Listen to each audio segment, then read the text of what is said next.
Hello, ladies and gentlemen. Robert Raven here. Today we are going to do a quick solo play session with Tony's little brother. I have made a campaign instead of making everything random. I got Foundry Basic running, and I'm going to be learning Foundry as we do this solo play together. Right here, we've got our main character, Eric, and we've got his voids. So let's begin with our backstory. 3 years ago, when we were the age of 11, our older brother was killed in the shifting forest by a wolf on his way to his void's trial. Because of this small island that we live on, the elders of three decided to gather and put an end to the trial of the shifting forest and the cave of voids. And for the past 3 years, every child has obtained a void's egg at the age of 12. So for the past 2 years, me and my void's Tigron here, which was the one that was supposed to be gifted to my brother, have been growing a bond, and today we have decided to go into the shifting woods without anyone's knowledge. So, as we enter into the shifting woods for the first time, we begin to feel moisture and mud underneath our feet, and a cold breeze of wind blow through our hair as the wind makes the trees' branches start to bend in the direction towards us. And in the distance, we can hear the sound of moaning. And so we are going to decide to, first off, the sound of moaning scares us, and we are going to choose to use a combat point to hide, or not hide, but get within our voids, essentially hiding inside of it. And then so now we're inside of our voids, and while in our voids, we gain the following benefits thanks to our clan, which is, while you are physically piloting your voids, you gain, or the voids gains benefits, not us. The void, he gains temporary hit points equal to 10 plus our highest ability modifier plus our level, which our level is 0. But our highest ability mod is a 5, so he will get plus 15 extra health points. He'll deal 10 extra damage, and he'll be able to attack incorporeal creatures. So let's grab his sheet right here, and 15 temp HP. Alright, now let's see. He has a movement of... Where's our movement add-on?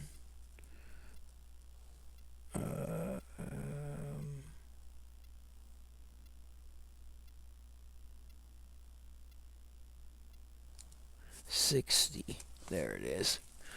Alright, so let's go ahead and zoom out. And as we get into our voids, Tigron begins to like roar and stomp around in the area, as like start smelling around, trying to find out where the moaning and howling is coming from. And then as he comes up over here, he sees what looks like a skeleton scrambling around. And we are going to see how far away it is. It is 20 feet away. And so we will spend 1 combat point to move up 20 feet. And then we will spend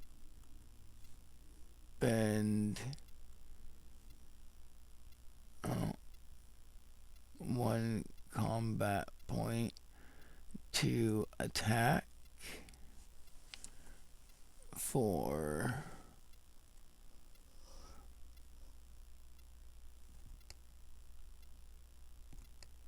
alright, so a D20,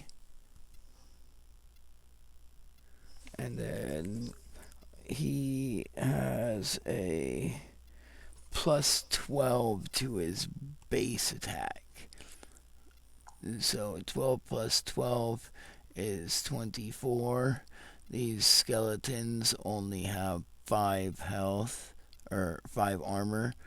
And we are going to come down with a massive claw strike for D12 damage. And then that's only a 2. So as we come down with our massive claws, the skeleton manages to shamble out of the way, and we just barely clip the skeleton. And then we're going to use our last combat point to roll for another attack. That's 12 plus 5, so that's a hit. And then we're gonna go for another claw. Let's see. Alright, there's 9 damage. So minus 9, this one is at 1 health. So as we come down with our claw and we strike at it, we break it all into shambles, and its head is still sitting there trying to chomp at us. And that's 3 combat points. But since this is a mythical voids, it has 6 points normally, 6 points, and then since we're inside of it, it gains our 3 points. So we still have 6 more points. So we're gonna do one more to try and finish this off. 12 plus 5, that's a hit for our claw attack. And that is 5. So we, after we swipe it down and crumble it into bits, and its skull looks up and starts chomping at us, we just look down and have Tigron stomp on it as we continue to walk forward. So we will spend a combat point to, let's see how far away that is. We've got another skeleton over here that we can see, and this one's 30 feet away, so we will use our combat point to our 5th combat point to move up here. We'll use our 6th one to make a bite attack. That's a 7 plus 12, that's a hit. Our bite is a d6. We'll roll that for 1. So as we come charging up at this skeleton, we try chomping down on it, and it throws its shield up, and we bite its shield and barely get into its bone. And then we will spend, let's see what our special abilities are for being a combat controller type of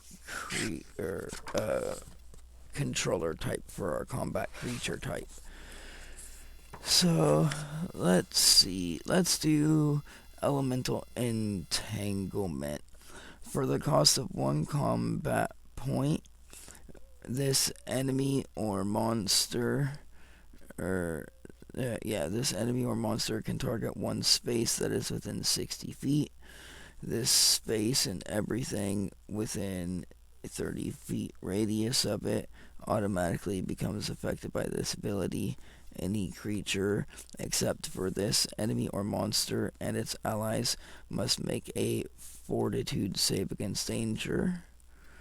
On a successful save, the creature takes this enemy or monster's base damage as normal, as elemental, and on a failed save against danger, it takes double the amount of base damage. So it will make a save. The save for this one we'll say is a 15.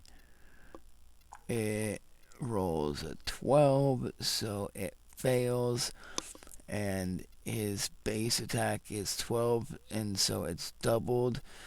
So as we run up to this creature, we wreath ourselves in lightning. And as we wreath ourselves in lightning and it starts to rumble and crackle around with every step that we take, it starts to electrify the ground and the area around us.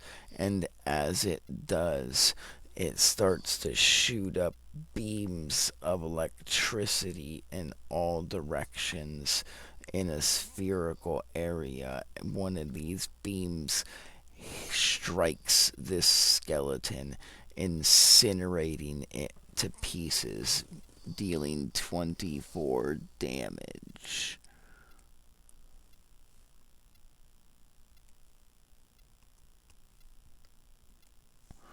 Alright, so, and as we kill that creature, we can see that there is another one over here and another one over here, but we only have 2 or 3 combat points left. And so we are going to save our 2 combat points for a defensive maneuvers. So now this skeleton and this skeleton both just seen us attacking its buddies, and so they are both going to scramble up to us. Alright, they can both make it, so they're gonna both scramble up to us, spending a combat point each, and then they're both gonna spend a combat point to try and attack us. Oh, I have to roll those separately. Okay. So there's one, that one misses, and that one misses. A 17 and a 7. Tigron has a armor class of 18, which is natural metal armor. So as they try and come down with their swords, it bounces off of Tigron's metal skin as he just roars.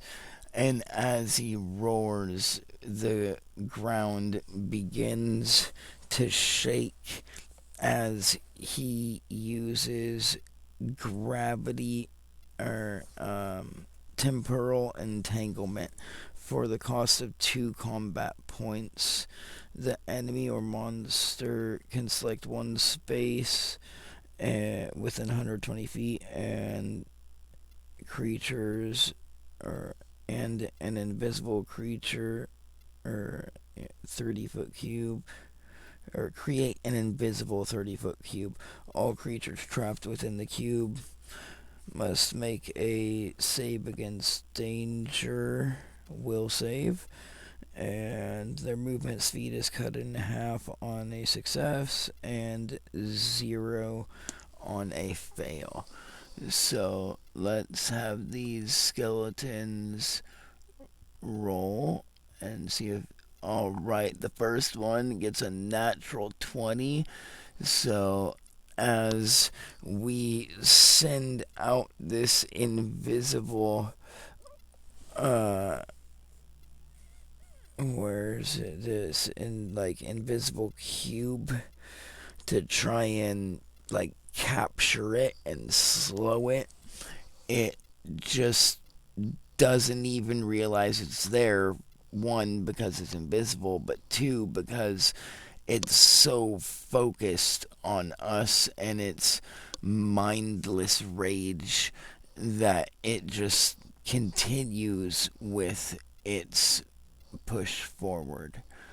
And the second one fails. And as it gets hit by this invisible cube, it begins to rumble and drop and shake down to the ground, and it begins to hesitate and stop. And from there, we will stop for now, and we will continue with this next time. Thank you all. I hope this has been an interesting short play session, and I hope you all look forward to what happens next. Like, subscribe, share the video, and join us for more on our adventures.